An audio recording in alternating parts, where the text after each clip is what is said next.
발언과 관련해 영국 외교당국자는 유럽 국가들도 우크라이나 지원을 위해 미국이 사례를 기다릴 수 있다고 설명했습니다. 미국이 최근 우크라이나의 사거리가 약 300km인 에이테크스 미사일로 러시아 본토 공격을 허가한 것을 가리킨 것으로 보입니다. 영국은 이전부터 우크라이나의 러시아 내부의 표적을 공격할 수 있도록 허용해야 한다는 입장이었던 것으로 알려졌습니다. 앞서 볼로디미르 젤렌스키 대통령은 지난 10월 스타머 총리와의 정상회담에서 스톰 섀도우의 사용 제한을 풀어달라고 요청하기도 했습니다. 우크라이나는 러시아의 공세를 차단하기 위해서라도 국경 너머의 군막사와 물류기지, 공군기지 등을 공격할 필요가 있다는 입장이었습니다.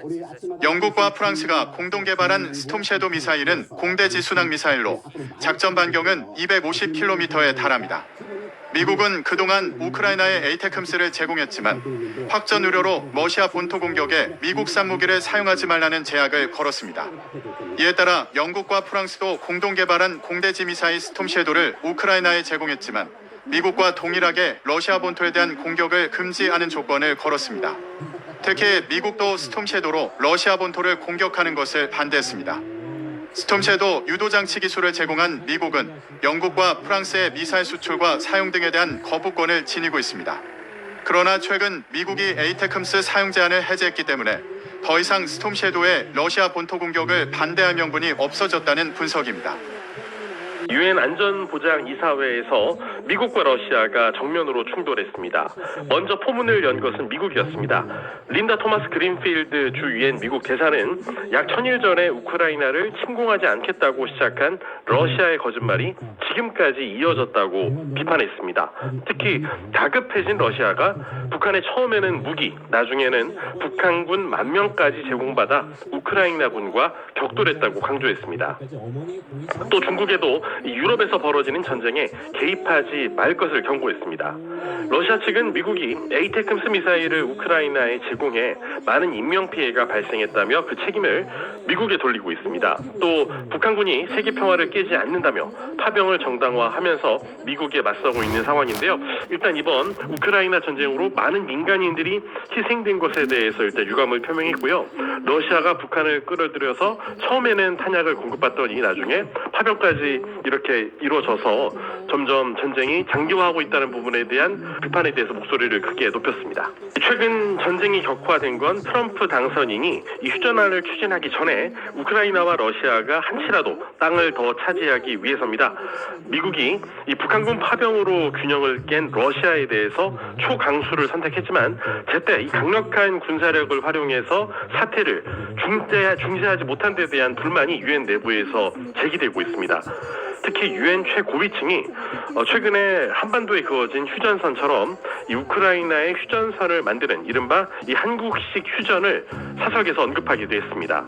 다만 이 영토의 20%를 러시아에 빼앗긴 우크라이나가 이를 순순히 받아들일지가 관건입니다.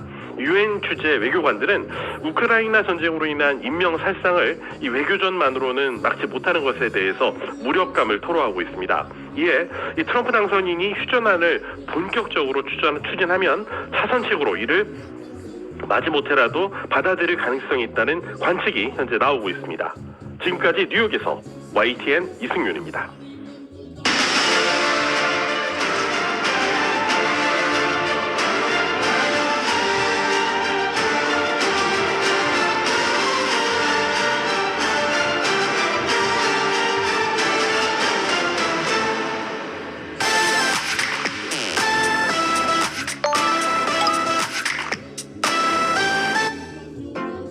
전쟁 없는 세상을 꿈꾸기에 전쟁을 연구합니다. 안녕하세요. 뉴스멘터리 전쟁과 사람 허준입니다. 사실 지난 시간에는 중동 전쟁에 대해서 저희가 굉장히 많은 이야기를 나눠봤습니다. 그런데 아직 러시아 우크라이나 전쟁도 끝나지 않았다는 사실 많은 분들 알고 계시죠? 어느새 전쟁의 관심은 중동 쪽으로 많이 쏠려 있었던 것도 사실입니다.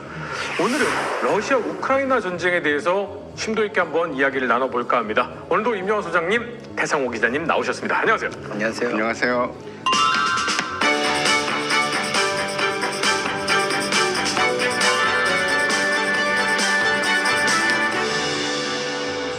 생각해보니까 저도 조금 그러지 않았나라는 생각이 있었어요. 어느샌가 이슈가 이렇게 관심이 쏠리면 이걸 쳐다보다가 다른 걸 좀 잠시 잊게 되는 우크라이나 러시아 전쟁도 지금 한참 많은 국민들이 힘들어하는 가운데 펼쳐지고 있죠. 그렇죠. 전세에 대해서 간단히 말씀을 드리자면 지금 기후 자체에 대해서 좀 알아야 되는데 비가 오기 시작을 했고 추워지고 심지어 어떤 지역에는 눈이 내리기 시작을 했습니다. 그 말 뜻은 라스푸차가 시작이 됐기 때문에 공세하는 입장에서는 성급해질 수밖에 없는 거고 방어하는 입장에서는 그래도 한숨을 돌릴 수 있는 시기가 온 겁니다. 이 러시아를 공격했던 국가들이 정말 참혹한 결과를 믿게 만들었던 게 라스푸차잖아요. 그죠. 이게 우기라고 설명을 해야 되나요? 그렇죠. 계절이 바뀌면서 생기는 우기인데 문제는 그냥 비만 내리면 되는 게 아니라 그쪽 땅 자체가 비가 내려서 비가 땅에 흡수되면 진흙탕이 되는데 이게 우리가 아는 진흙하고는 차원이 다르고 심지어 궤도가 달린 군용 차량, 기갑 차량들이 기동을 하지 못하는 그런 정도예요. 그래서 독일군 전차들의 예전에 그 자료 사진을 보면은 전차가 그냥 허리까지 그냥 푹 빠져 있는 그런 사진들이 많이 있었죠. 맞습니다. 그래서 러시아군 입장에서는 하루라도 빨리 자신들이 점령하고자 하는 그런 곳을 점령을 해야 되는데 지금 기후가 바뀌고 있으니 성급해지는 거죠. 또 그런 성급함이 역습에 걸리게 해서 우크라이나군의 역습으로 인해서 많은 피해가 지금 발생이 되고 있는데요. 그런데 최근 이 언론을 보면은 우크라이나의 위기라고 하길래 전체 지도를 보고 러시아가 어느 정도 점령을 했나를 한번 살펴봤습니다. 네. 그런데 살펴봤더니 한 20% 그러니까 우크라이나 전 국토의 20%가 되지 않아요. 즉 처음에 러시아가 전쟁을 진행을 해서 1년 안에 이 정도까지 우리가 목표 달성을 하지 못하면 우리는 사실상 패한 거다라고 했던 그 패한 지점에 러시아군이 가 있는 겁니다. 저는 요즘 들어서 여러 뉴스나 뭐 SNS 이런 걸 보면서 아니 도대체 어느 쪽 말이 맞는 거지? 러시아군은 공세에 성공했다라고 하는데 우크라이나군은 반격에 성공했다고 하고 양쪽 다 이겼다고 하고 양쪽 다 밀리고 있다고 하고 정말 헷갈려요. 예. 당연히 그렇게 나올 수밖에 없는 게 지금 양측 모두 자신들에게 불리한 전황이나 아니면 사상자 수를 공개하지 않고 있어요. 왜냐하면 그것을 공개하는 순간 국민들이 동요할 수 있고 국민들이 동요를 하면 전쟁 지속이 힘들어질 수 있기 때문이에요. 그리고 사실 러시아군도 전면으로 밀어붙일 그런 능력은 안 되고 물론 전쟁이 800km가 넘는 전선을 누가 일직선으로 밀어붙이겠어요. 그런데 800km가 넘는 전선을 밀고 나가려면 그래도 포인트가 여러 군데가 있는데 그 중에서도 몇 군데 포인트만 찍어서 하고 있어요. 전쟁이라는 게 한 포인트를 잡았다고 해도 이쪽 포인트가 나오지 못하면 들어가다가 서야 되는데 사실은 10군데라고 하면 한 2군데밖에 안 하고 있어요. 근데 오늘 시작할 때 꼭 하고 싶은 말이 있는데 요즘에 이런 거에 너무 이제 민감하시다 보니까 이겼다 졌다라는 말을 너무 막 쓰시는데 전쟁에서 이긴다라는 말은 전략적 목표를 달성하는 거예요. 그렇죠. 그러니까 옛날 핀란드 겨울전쟁처럼 사실은 내내 뒤로 갔지만 내내 뒤로 핀란드군이 뒤로 밀렸지만 사실은 러시아군이 진 거가 실패하는 전쟁이 되는 거죠. 그래서 전쟁에서 가장 중요한 표현은 실패냐 성공이냐는 거예요. 그런데 이 전쟁은 이미 우리가 흔히 하는 이긴다라는 말이 나오기 힘든 상황이에요. 결국 패자밖에 없는 전쟁으로 갈 수밖에 없는 상황이 돼 있습니다. 지금 철저하게 소모전으로 가고. 그래서 오늘 하는 이야기도 이게 이긴다 진다가 아니라 양측이 어떤 제한된 목표나 전략적 목표를 달성하면서 어디까지 가느냐, 그리고 앞으로 어디까지 갈 수 있느냐, 그들이 원하는 곳에 가려면은 어떤 일이 벌어질 수 있느냐, 이런 관점에서 좀 이해해 주셨으면 좋겠어요. 그런 제한된 목표를 따질 때 가장 오래된 전쟁사의 제한된 전투 승리는 망치와 모루 아니겠습니까? 그죠? 지금 모루가 정말 오랫동안 벼르고 있는데 우크라이나에서 오히려 망치가 지금 북쪽을 향해서 찌르고 들어간 게 성공을 했다라는 뉴스는 대대적으로 보도가 됐거든요. 그렇죠. 군사 작전이 성공을 한 것도 성공을 한 건데 최초로 러시아 본토를 공격했다는 상징적인 의미가 너무 강했기 때문에 해외 언론에서 상징적으로 많은 보도를 했습니다. 지난 8월 6일이었죠. 우크라이나는 북동부의 수미주에 접한 러시아 쿠르스크 주를 기습 공격을 가하게 됩니다. 우크라이나 군은 한때 러시아 영토 1300제곱킬로미터 가량의 통제권을 행사를 했어요. 하지만 일부는 러시아군의 반격으로 인해서 탈환을 당했고 지금 현 시점에도 적어도 수백 제곱킬로미터의 지역을 통제를 하고 있어요.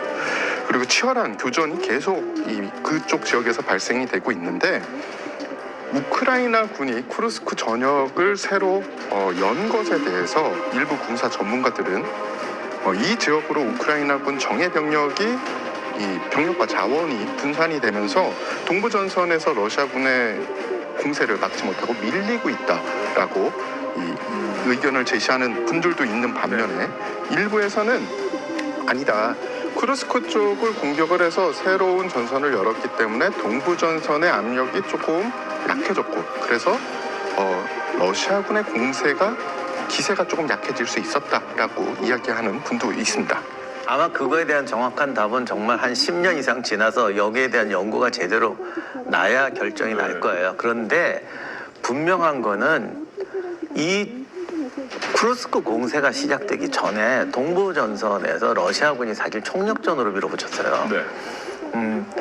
그랬는데 그 생각보다 그러니까 러시아군이 좀 유리하게 밀어는 붙이고 있었죠. 그런데 생각처럼 진도가 안 나오니까 쉽게 말하면 이게 100km를 진군한다고 되는 게 아니고 원하는 걸 이루어야 되는데 갈 길이 너무 멀단 말이죠. 그렇게 되니까 북부 하르키우 쪽으로 일부 러시아군이 침투하는 사건이 있었어요.